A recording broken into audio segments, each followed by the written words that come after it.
दोस्तों जैसा कि आप लोग देख रहे हो, सीमा हैदर केस ने इतना ज़्यादा परेशान करके रख दिया पूरे लोग। रात में जो लाइव शुरू होती है ना, उसे सुन सुनकर सबका दिमाग खराब हो चुका है। साथ में उन लोगों के, इसके जो चाहने वाले हैं, उन लोगों ने गंदे कमेंट्स भी करने शुरू हो गए कर दिए। आज मैं आपको दो महिलाओं का, मैंने आज हल्द्वानी शहर में गई थी। जैसा कि आप लोग जानते हो, हल्द्वानी शहर बहुत डेवलप और बहुत बड़ा एरिया है और बहुत हर मामले में बहुत अच्छा है। उत्तराखंड का जो सिरहाना कहते हैं, यहाँ से उत्तराखंड की स्टार्टिंग होती है। उस हल्द्वानी शहर में मैंने दो महिलाओं को ऐसा देखा कि मुझे जरूरी लगा, मुझे इस टॉपिक पर बात करना चाहिए। जैसे कि मैं मंजू विश्वकर्मा हल्द्वानी उत्तराखंड से एक छोटी सी समाज सेविका हूँ। हमेशा सामाजिक मुद्दों की बात करती हूँ। हर वो चीज़ जो समाज को प्रेरणा देती है, एक अच्छी एग्जाम्पल सेट करती है, तो उस चीज़ को आप लोगों तक पहुँचाना मेरा काम है, जो स्टार्टिंग से मैं करती आई हूँ। और आप लोगों के जीवन में भी ऐसा कुछ होता है जिससे समाज को अच्छी प्रेरणा मिलती है, तो जरूर शेयर कीजिएगा। अपने चैनल के माध्यम से मुझसे जरूर रखूंगी। और हमेशा हमारा एक ही लक्ष्य रहता है कि समाज को अच्छी गाइडलाइन और हमारी आने वाली पीढ़ियों को हम अच्छी एक प्रेरणा दे सकें, अच्छा एक संस्कार दे सकें। और समाज में जो भी ऐसे मुद्दे होते हैं जिसकी वजह से आने वाली पीढ़ियों पे या हमारे समाज पे असर पड़ता है किसी भी प्रकार का, उसको पब्लिक के बीच लाकर और उसको आपको जागृत कराना हमारा काम है। आज मैंने दो महिलाओं को देखा। सबसे पहले मैं जब निकली तो एक महिला वो टुक टुक चलते ना, टेम्पो जिसे बोलते हैं, वो चलाती हुई नजर आई। महिला काफ़ी एजेड थी और लगभग वो 45 प्लस होगी, उससे ज़्यादा ही होगी, 50 के समथिंग होगी। लेकिन बहुत गाँव की लग रही थी, बहुत ज़्यादा मतलब आप समझ सकते हैं महिलाएं कैसी होती, गांव की ग्रामीण महिलाएं। उसने कुर्ती और जींस पहना हुआ था, सिंपल सी महिला थी और वो टुक टुक चला रही थी। आप सोचिए, जब एक औरत कमाई करने के लिए, अपने बच्चों का पेट भरने के लिए इस तरीके का मेहनत करती है दोपहर के धूप में, तो यहाँ पे मैं सीमा हैदर की बात करूंगी क्योंकि बहुत जरूरी है भाई। मेरे देश की बात है, मेरे देश के लोगों पर गलत प्रभाव पड़ा है, लोग आज अंगुलियां उठा रहे हैं इस चीज पे। ये इनलीगल महिला पाकिस्तान से यहाँ आके कमाने के ऐसे तरीके इस्तेमाल कर रही है। दोनों मुल्कों को इसने जो नचा के रखा है, दोनों मुल्कों का जो ब्लड प्रेशर हाई कर दिया ना, वहीं पे मैं अपनी भारत की महिलाओं को देखती हूँ तो मैं सल्यूट करती हूँ। भाई ऐसी भी महिलाएं हैं।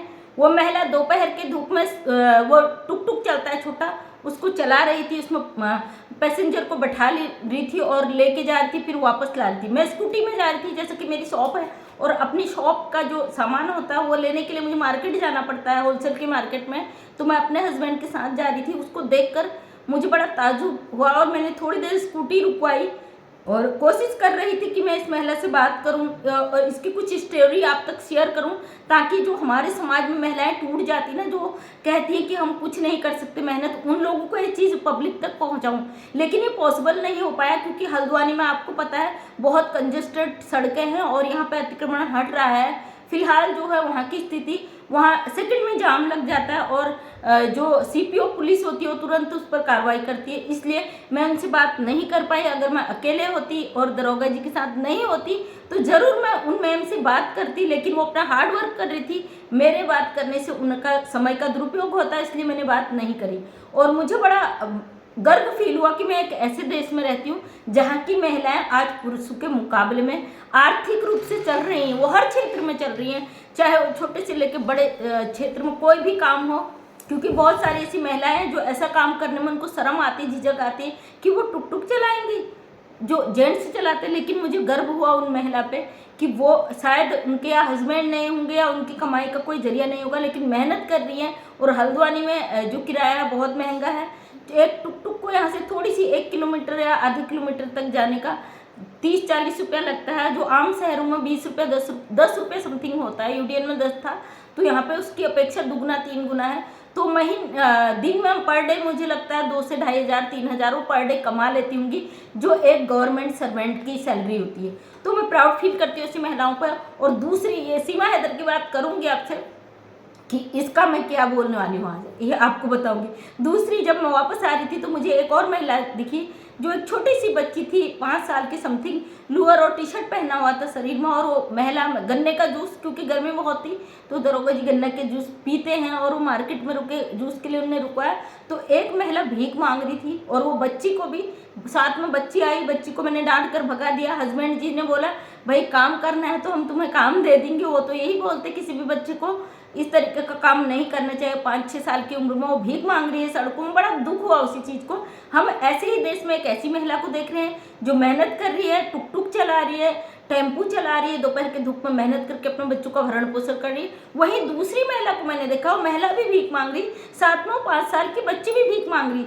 तो इस चीज़ को लेकर बड़ा दुख हुआ, बड़ा अफसोस हुआ कि एक ही देश में इस तरीके की चीज़ें दिख रही है। अब यहाँ पे बात करेंगे सीमा हैदर की, जो इनलीगल आई है। मैं जानती हूँ इसको लेके कई लोग गंदी गंदी गालियाँ दे रहे, आज मुझे और फिर गाली दी गई।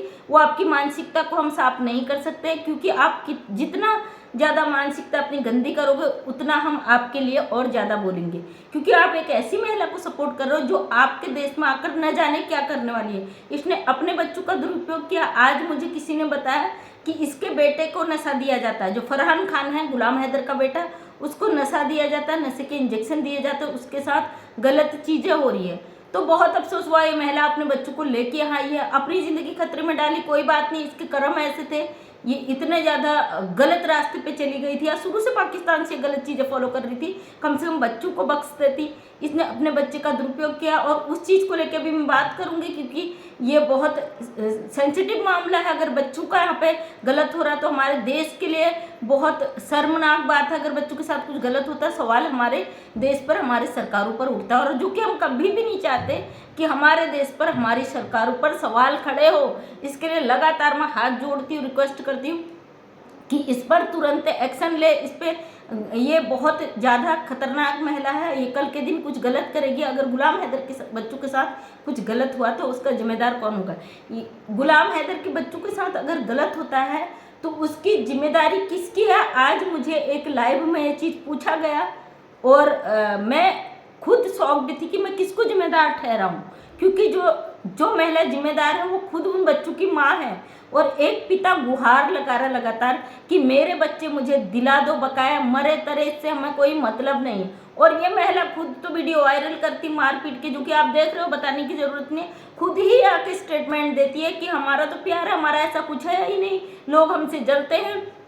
तो कहीं ना कहीं इस महिला की मानसिकता, जो लोग कह रहे हैं कि ये जेल कब जाएगी, पाकिस्तान कब जाएगी, तो मैं तो कहती हूँ इसको सबसे पहले मेंटल असाइलम भेजना चाहिए, इसका नार्को टेस्ट होना चाहिए, इसका दिमागी हालत चेक होना चाहिए, इसका पूरा जो मेडिकल है वो पूरा होना चाहिए, और इसको एक ऐसी जगह पे प्रोवाइड कराई जानी चाहिए जहाँ पे किसी और को खतरा ना पहुँचा सके। क्योंकि आज लाइव में जो बातें हुई तो मैं बड़ा शॉक्ड हूँ उससे, क्योंकि एक भाई ने मुझसे कहा कि 18 तारीख से पहले ये कुछ गलत बहुत बड़ा करने वाली है, और वो गलत क्या है अभी तक मुझे नहीं मालूम है, क्योंकि जिस तरीके की ये दे रही है स्टेटमेंट, उससे लगता है कहीं ना कहीं सीमा हैदर नुकसान पहुंचाएगी। क्योंकि जब इसे पता चलेगा, कोर्ट का डिसीजन, कोर्ट में ट्रायल चल रहा है, कोर्ट में चीज़ें सब इसके खिलाफ हो गई, इसे सजा होनी तय है, तो ये सन की महिला कुछ भी कर सकती है।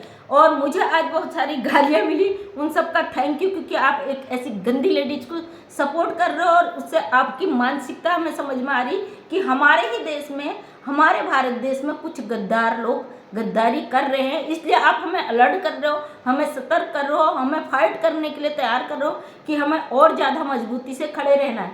फिलहाल सीमा हैदर के कारनामों से हम दुखी तो हैं, शर्मिंदा भी हैं, लेकिन वहीं हमारे देश की जो दुर्दशा है उस पर हमें बात भी करनी, क्योंकि हमारा समाज मेहनत भी कर रहा और हमारे ही समाज के लोग भीख भी मांग रहे हैं। मैंने कई लोगों को भीख मांगने से रोका, जब भी सड़कों पर मुझे इस तरीके के हट्टे कट्टे लोग और महिलाएं अगर भीख मांगती नजर आती है तो मैं उन्हें ज़रूर रोकती हूँ, उन्हें ज़रूर ये चीज़ हिदायत देती हूँ कि आप इसके अलावा मेहनत करिए। क्योंकि भीख मांग के देखो, अगर कुत्ता भी होता ना पेट तो वो भी भर लेता अपना, लेकिन क्या है वो टुकड़ों पर ही पलता है।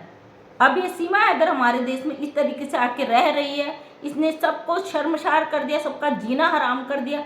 इस महिला का अंत कितना बुरा होगा ये तो किसी को पता नहीं, क्योंकि 2 नावों में सवार है, इसका अंत तो बुरा होना ही होना है। बाकी फिलहाल जिस तरीके से इसके बच्चों की ज़िंदगी खतरे में है तो उनको सेफ्टी प्रोवाइड की जाए, उनको सेफ जगह पे ट्रांसफ़र किया जाए, उनके लिए जो बने गवर्नमेंट को फैसिलिटीज़ देनी चाहिए। उन बच्चों की सुरक्षा का सवाल है, क्योंकि हमारा भारत देश बड़ा प्यारा है, यहाँ पे बड़ा संवेदनशील कानून चलता है।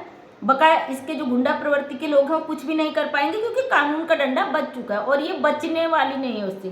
तो थैंक यू सो मच दोस्तों, मैं मंजू विश्वकर्मा हल्द्वानी उत्तराखंड से एक सोशल वर्कर हूँ। अपने वीडियो के माध्यम से हमेशा सच को सामने लाने की कोशिश करती हूँ। अगर वीडियो पसंद आए तो लाइक शेयर कमेंट करना नेक्स्ट टाइम मेरा वीडियो देखना चाहते हैं तो चैनल को सब्सक्राइब कर लें। Thank you so much.